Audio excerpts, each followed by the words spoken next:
Today I'm here in New York with Avgi Saketopoulou, clinical psychologist and psychoanalyst. She specializes in treating children ages 3 to adults, couples, polycules. She has experience with working with trauma, anxiety, depression, relationship difficulties, varying genders and queer sexualities. She also teaches at the NYU postdoctoral program, contributing to the field through research, publishing, and involvement in conferences and literary estates. However, I met her online as she was presenting her new book, Sexuality Beyond Consent, which I have a copy here. I'm happy to say that I think I hopefully contributed to the selling out the first print run. Congratulations. Thank you. And it's very exciting to see so much people responding, both within psychoanalytic community, but also someone who is outside of that. For me, I found it, despite being a technical book, extremely personable, very emotional for me and very intimate in that sense.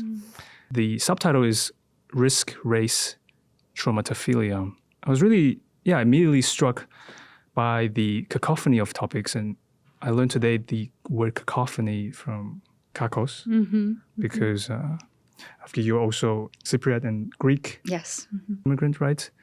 And this word just came immediately. And at first I thought, well, that's a bit rude. But I realized, no, that's precisely the feeling I had. And I say that with all the empathy because so many issues are difficult or traumatizing potentially or overwhelming.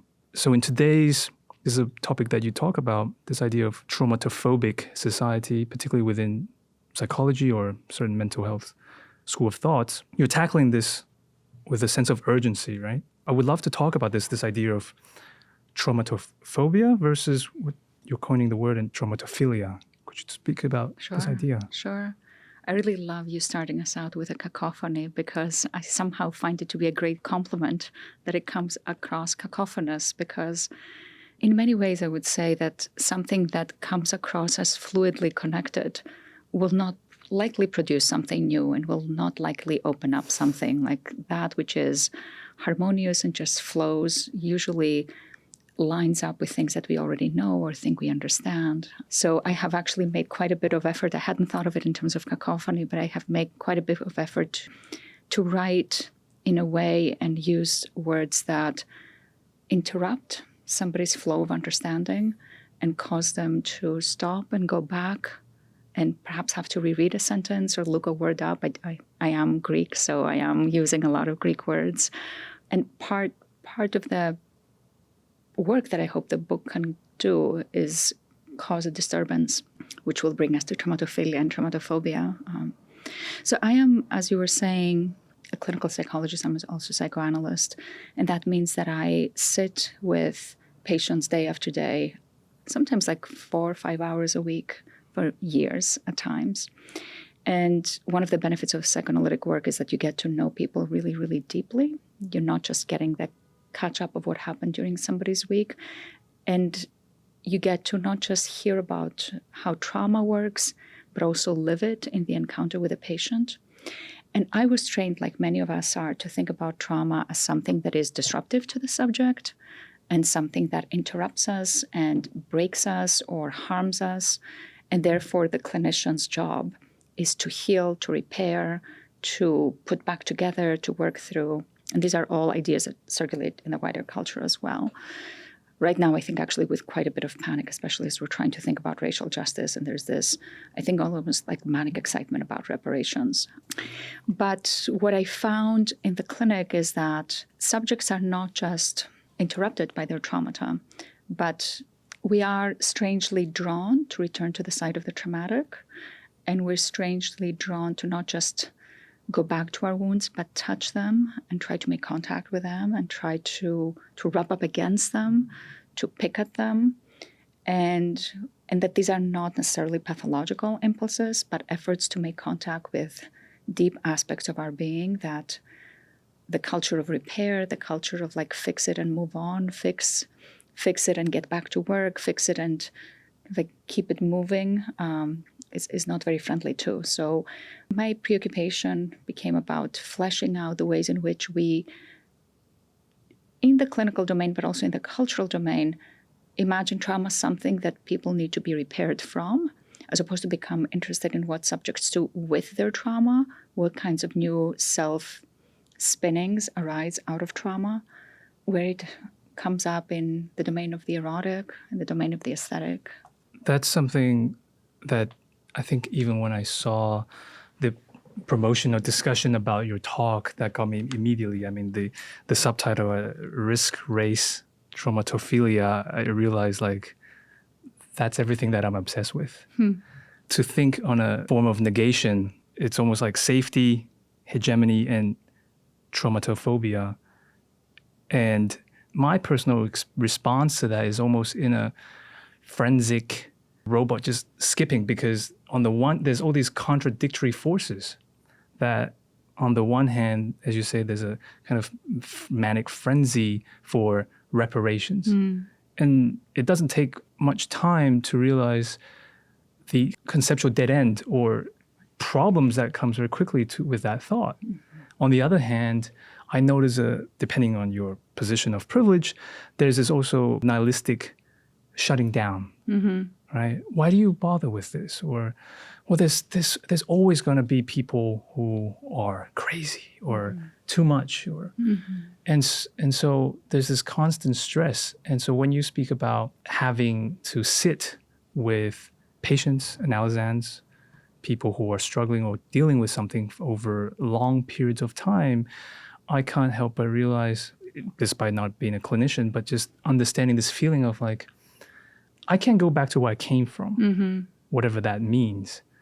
And there's this desire to learn how to sit with it, but then how do I deal with that?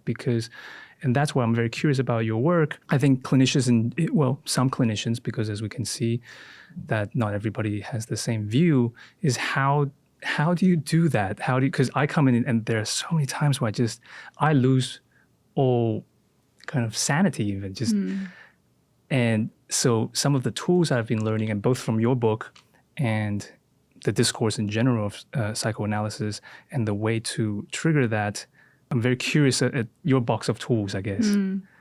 Well, I'm going to say something that may be a little frustrating, but I'm not somebody who thinks very much about tools. In fact, I think that anything that gets tooled becomes a project, and then you're out of the domain of what can become, and more in the domain of like, how do you accomplish this or that? And then you can easily fall back on like pre-established goals. And I'll tell you what I think. I should flesh out what I mean by that and why I think it's a problem. Like one of my major preoccupations in this book is the question of race. And I go at it from, psychoanalysis has been dismally disappointing when it comes to thinking about race and queerness.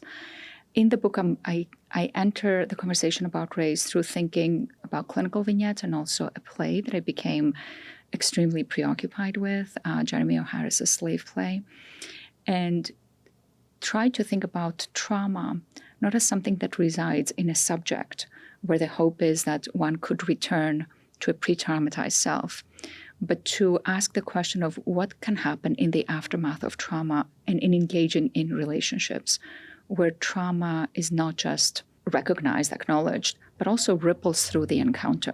Because I think that there is no way for trauma to not ripple through an encounter. And the ethics of these kinds of connections or relationships hinge on how much subjects are able to stay in the trauma and stay there with each other, rather than trying to move past it or quickly and in an anxiety-driven way try to repair it and to experience it, for both people to experience something. So I talk, for example, about interracial relations and how in kind of like the most progressive version of whiteness, white people recognize that harm that they have done, and they recognize the historical abuses perpetrated upon people of color. And from that perspective, assume responsibility and make reparations. But that in some way positions white people as, first of all, as being capable of doing that, which is by no means a given. And second, as having been outside the relationship of oppression, which they have inherited by virtue of their whiteness, which people do not choose their race. We're born into races and histories that we did not select, but in the aftermath of which we nevertheless have to craft a life. And the question is how to assume that responsibility without that turning into assuming guilt for things that you have not personally done, but from which you benefit anyway. And that's where questions of ethics come up that position white people within the trauma of interracial violence and interracial abuses as inheritors of these kinds of lineages.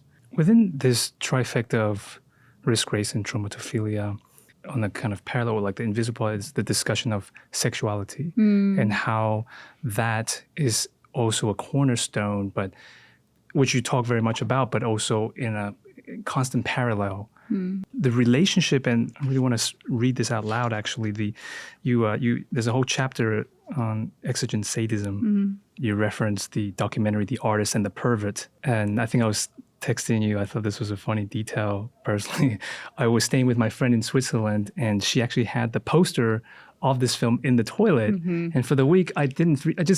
The poster's great too, but I remember just in the toilet for a week, and I didn't think much. And when I was reading, I was like, I haven't seen the film at that time. I think, why does this sound familiar? And then one day I was like, I've been staring at it for a week.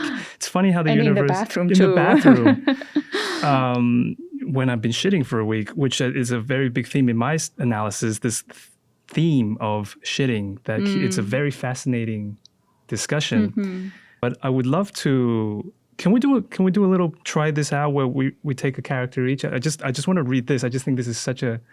Which character do you want me to be? Should we try just doing the opposite gender? Are we going to do it by gender or race? Oh, yeah, that's so many different... Which would you like as a guest on the show? I think that it's going to trip some wires, whichever way we do it, yes. Which may actually be the point. Yeah. I could be Georg. Sure. Yeah. So I'll start. So it's taken straight out, but I think it's such a powerful little back and forth. So the thing is, I'm sure you are not the only person for whom this is an issue. I'm not saying you have to compromise your artistic integrity, but I'm saying that doing shit like spending 3 hours on Facebook or getting upset about Austrian politics, and I'm like, please don't do that. This I will stop. This I will stop, darling. This is the real problem, and the only thing, frankly, why I'm afraid not to get ready is Trump. I'll tell you why. It's a very egoistic point of view. I was so happy to leave fascist Austria and come back to the States. Now I know there's no place to escape, and this situation really puts me down. Sorry.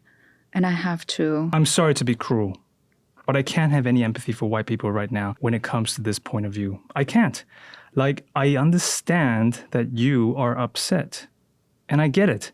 But the hard truth is, welcome to the way that most of the people in the world have been living in forever. And you cannot let be an impediment to you actually doing your work. It's not allowed.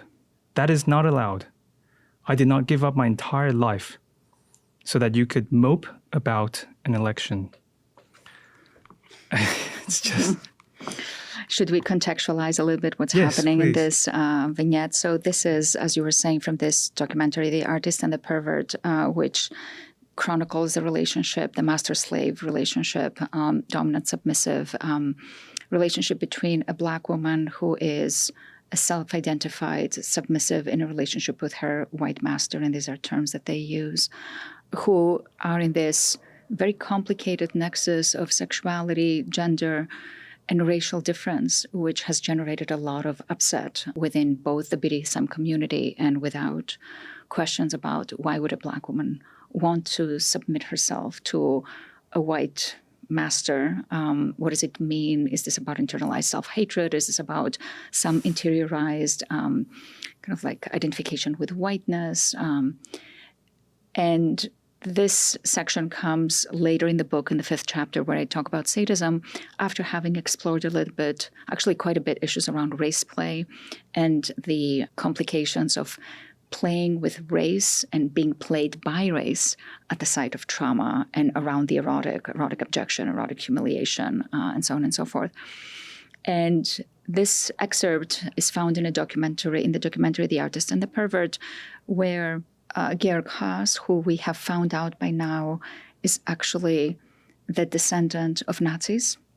and has grown up as the descendant of Nazis, which really complicates the scene. So now you have not just a Black woman who's a descendant of slaves in an erotic BDSM dominant submissive relationship with a white man who's a descendant of Nazis. Somebody would say, oh, doesn't that make sense? How else would it go? Like, that's actually exactly how you expect these two things to get fastened to each other.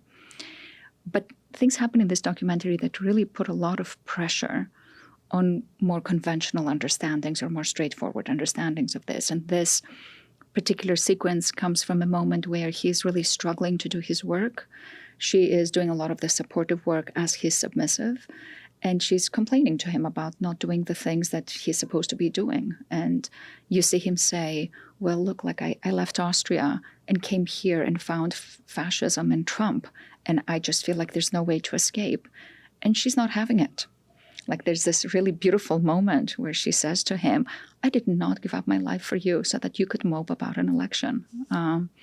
So I use this as a starting point to think about the ethics of sadism, which is a concept that I think it's the most important concept in the book, actually. It's a concept that I tried to recuperate for thinking about not destructivity, but about the harshness that comes with certain kinds of truths, and the care that comes in being willing to exercise this harshness over another person, and that is actually a relation of care. I get goosebumps when just hearing all those things, and especially the way that this situation is dealt, and the kind of cliche of like observation of dominant submission, who is the cliche top-bottom idea, and all of that. That's something that I've been deeply fascinated, not so much with the perversion aspect or the enjoyment of the notion of that, but rather just as a teacher or as a guide to see how much through sexuality, through some of these explorations, that, yes, that's where the teaching is so often coming through, and through these overwhelming moments. I'm curious, how did you find yourself in where you are today and saying and writing and being the voice for some of these ideas? What's the driving force for you on a personal level? I really appreciate that question. I think there's a couple of different elements to this. The one is that I came here as an immigrant. I grew up half in Cyprus, half in Greece. And I came here as an immigrant who understood myself to be white. And, well, that's not true. Who was white but didn't understand myself to be white. And that is something that I had to learn and understand much more about race and racial difference and racial oppression, and learn a lot of history that I frankly was not taught growing up in Greece and Cyprus. At the same time, I also, my mother's side of the family comes from Cyprus, and Cyprus was a British colony up until 1960, which means that when my mother was growing up, she grew up under British rule. And that when I was growing up, even today, the Cyprus's post-coloniality is thick like butter in the air.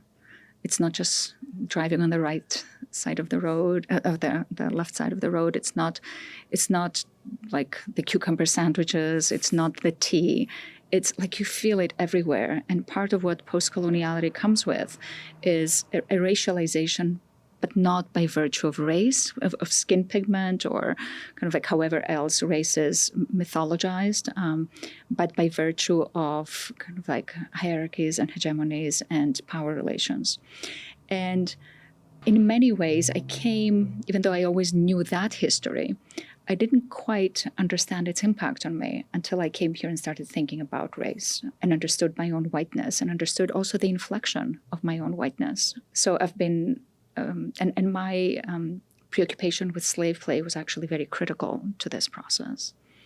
You spoke or wrote about the self-traumatization of returning to this, to witness this play over and over again. And for me, I could relate to that in the sense of there are some things that I speak about with a lot of excitement, but people seem to understand that, well, that sounds terrible or traumatizing. Why do you keep doing that? And I'm thinking, yes, traumatizing, over intense, but it's, but this is, I'm completely infatuated, and hopefully not in a just a repetitive, obsessive Yeah.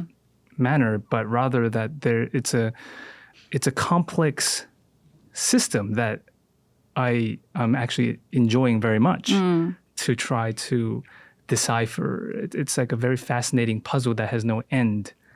But in that process, for me, I find there's humor.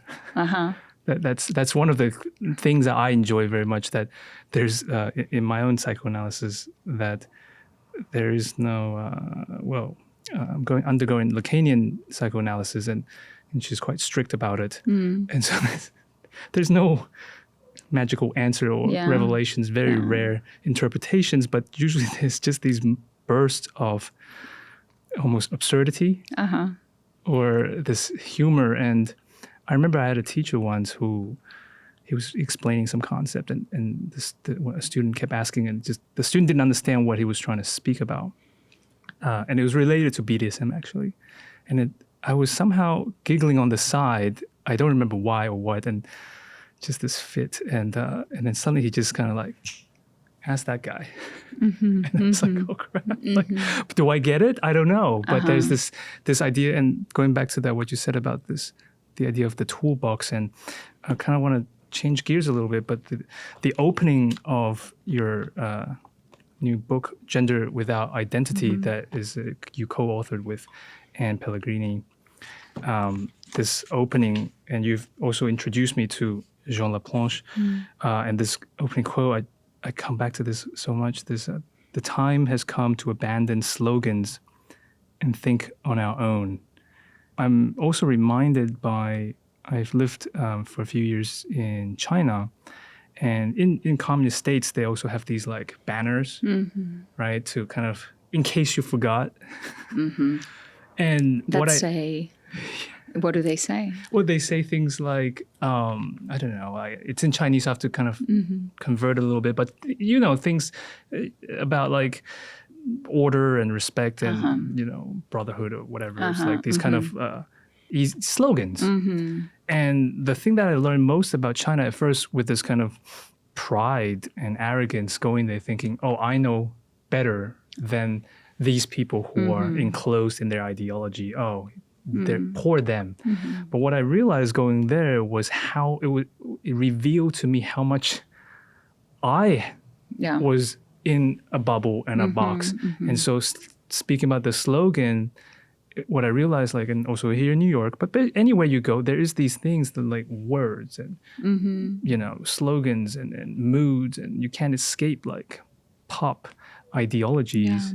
And so this book, Gender Without Identity, you also experience this, the unspeakable, perhaps.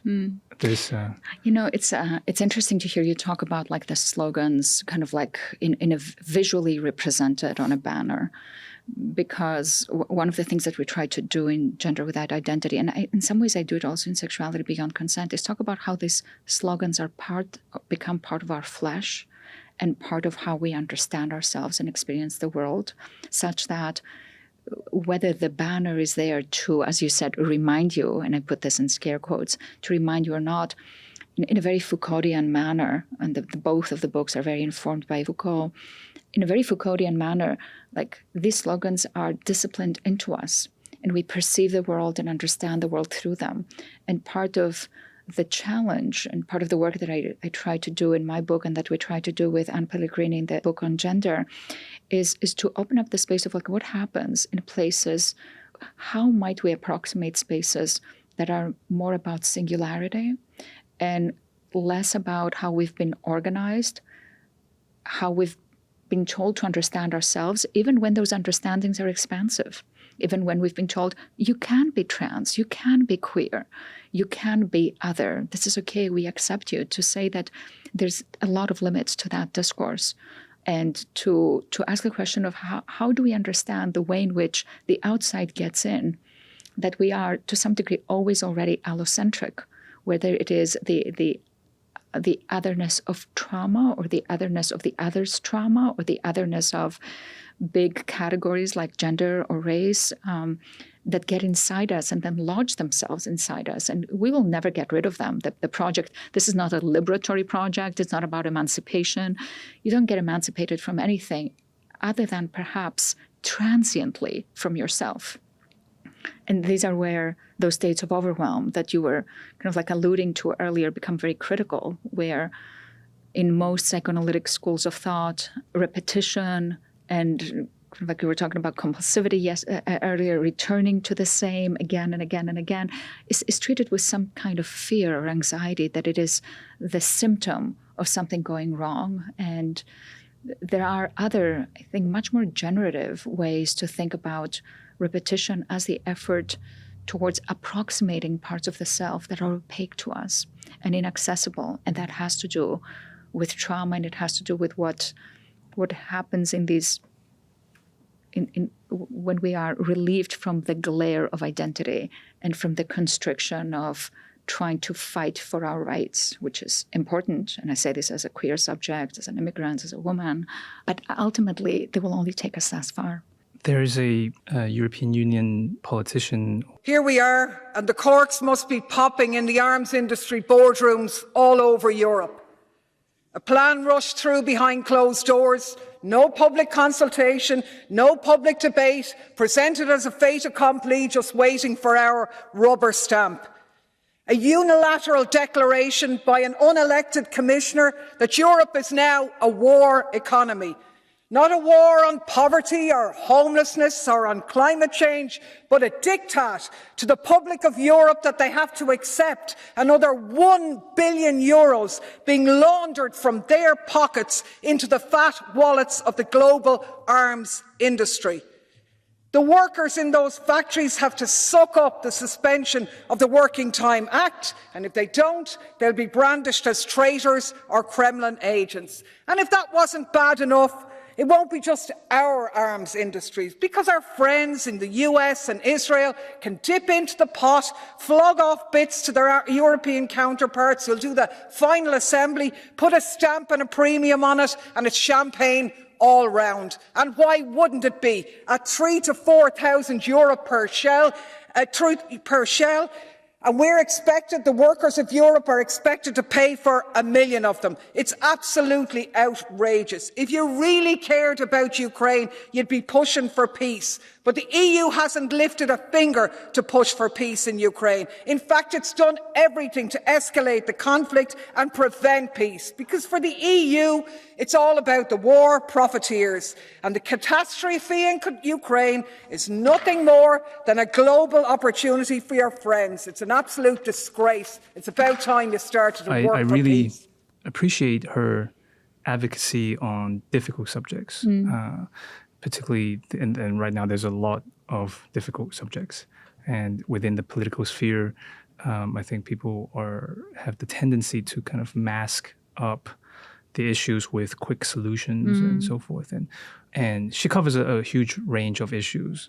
But there was one comment I remember that somebody wrote saying, okay, great, she's got so much things to say and critic, but she never gives us a solution or option or answer. What do you say to that? What do you say to this guy? I have so much impatience with that. So much impatience. It's like you want somebody to chew your food too. And what is your work? Like, so you're going to have somebody have your political analysis and also tell you what to do, and then you get to decide if you're going to do it or not. No, like this is not about. This takes us to something that we make a very big deal about when we talk in the gender book about cisness. This is not about allyship. This is not about being allied with those who suffer. This is about being an accomplice. And this is a distinction that I'm indebted for that distinction to the work of Marquis Bey, who writes about the differences between allies and accomplices. At least that's what I encountered, this idea.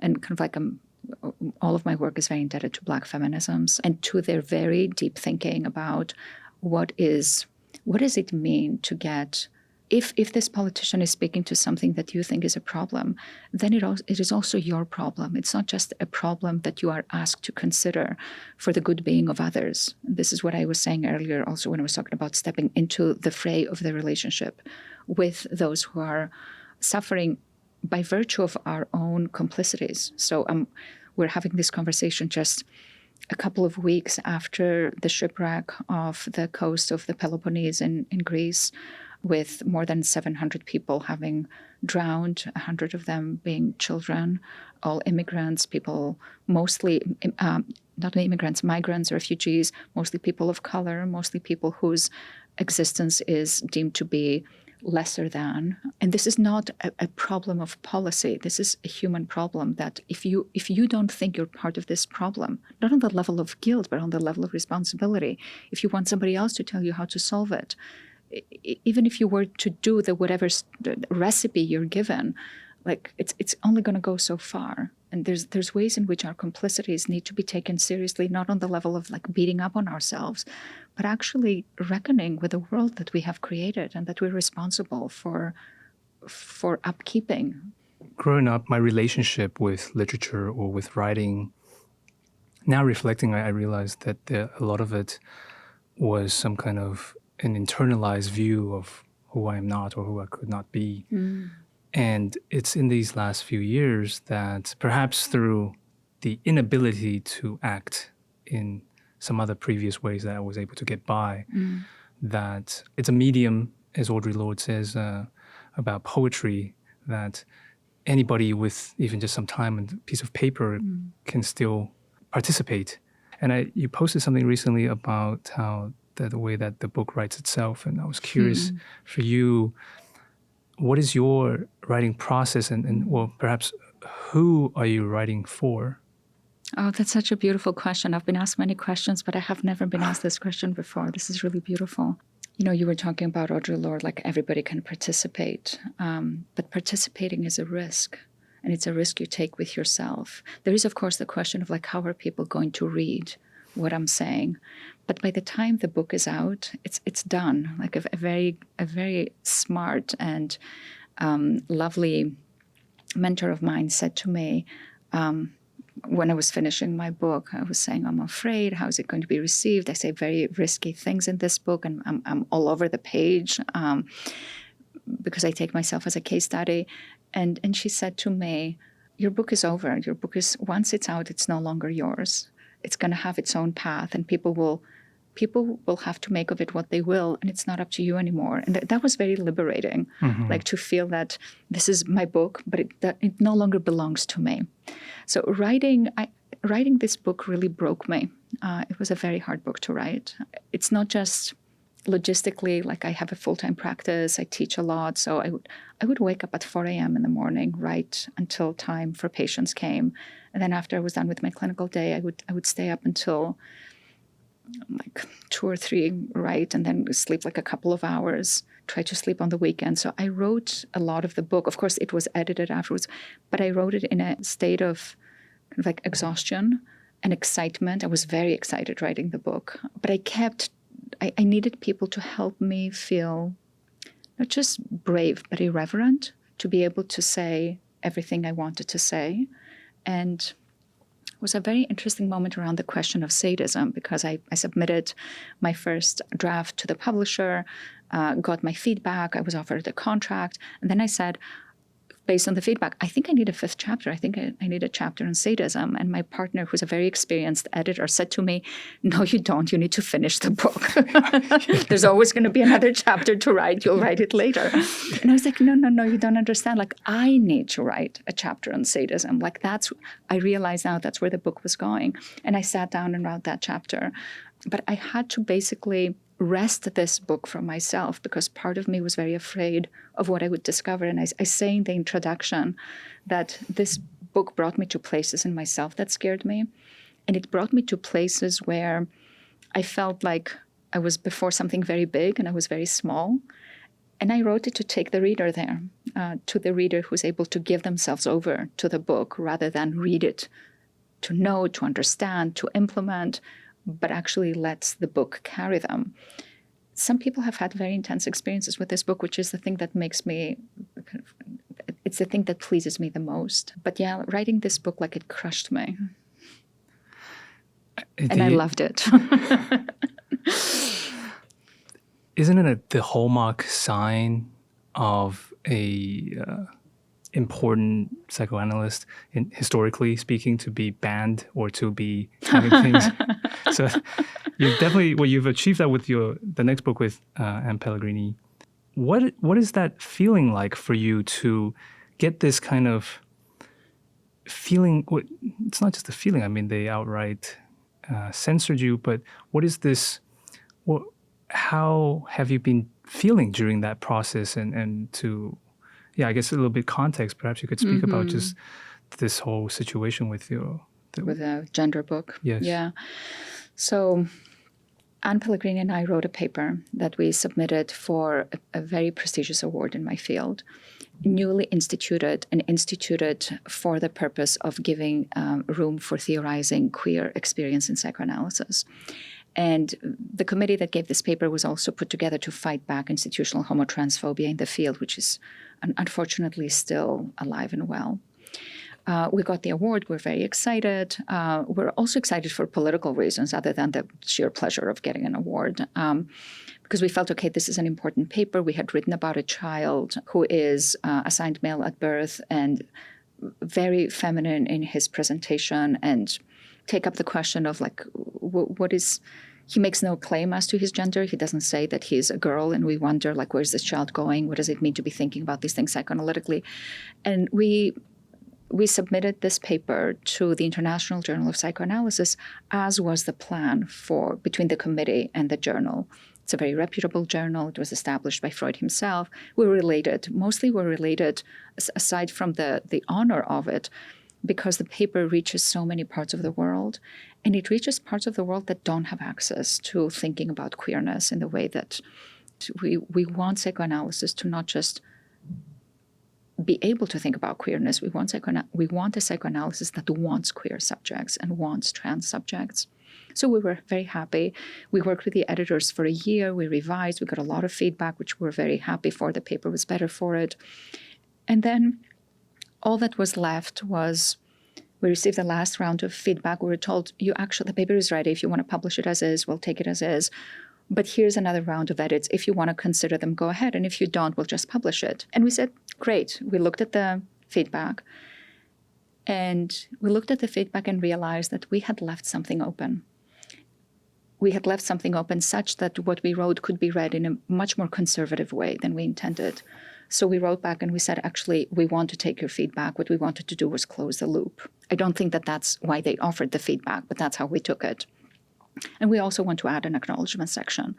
And in the acknowledgement section, we thank the committee and the work that was done, those on whose shoulders we stood to be able to write this paper, and also welcomed trans subjects into psychoanalysis and queer subjects, not just as patients, but also as teachers, as supervisors, as our colleagues, not just as people we treat. And noted that psychoanalysis has had a really dismal record in this field, in this domain. And then we thought we were done. We were each going, it was the end of the academic year. We were each going to go put the paper away. And then everything changed. We got the tone of the emails changed. We got an email from the journal saying that the acknowledgements are too political and that we needed to remove some elements, the elements that referred to to queer subjects, and also that we needed to remove the last round of edits. We were told, you didn't even have to take this. And we're like, but we were given the chance to. And they were like, yes, but now you're adding too much. And then they said, well, actually, you added so much. Maybe there should have never been any revisions because now this paper is not the paper that got awarded. And we were kind of like losing our minds. We're like, you've been sending us feedback for several times now. We've been working with you for a year. What are you talking about? And as we began to push back, we were also told that it's too political. It's going to detract from our paper. And we said, we're both experienced authors. I have never had my acknowledgements edited before. Anne edits a book series. That's just unheard of. And we said, okay, we're grown-ups. We're going to take the risk. There was this kind of aggressive civility of, well, we would kindly ask you to remove them. And we're like, we actually kindly do not want to. We'll take our risk. And then we were told, actually, we will not publish it this way. We will only publish the previous version and the scraped acknowledgement section. And if you don't like this, you can go elsewhere. And we gave this it's a lot to give up on the IJP and that kind of exposure. And we had to weigh whether it makes sense to take something out in the interest of having those ideas circulate in a wider psychoanalytic audience. But we ended up deciding that we couldn't. We would not be able to live with ourselves to look back and feel like we compromised our ethics. So we said, we do not like how this has been addressed. We did say that we were concerned about what we asked to be taken out and noted that it was about queerness. That didn't go well. There were insinuations that there was going to be a lawsuit for libel. There was quite a bit of panic around that from a number of different people. We decided we were not going to give in. We said no. And then we were told, and then the committee was told that if our paper appeared anywhere else, the committee would be in breach of its commitment to the journal, which is actually quite, at that moment we realized, it's not just that they want the previous version, it's that they don't want this to appear anywhere. And they will go the length of implicitly threatening the committee that was put there to actually fight these very topics in order to make sure that it doesn't appear. And there was a lot of back and forth. We eventually were given permission to go publish it elsewhere. At the end of the day, legally, it's our intellectual property. I mean, there was no legal issue.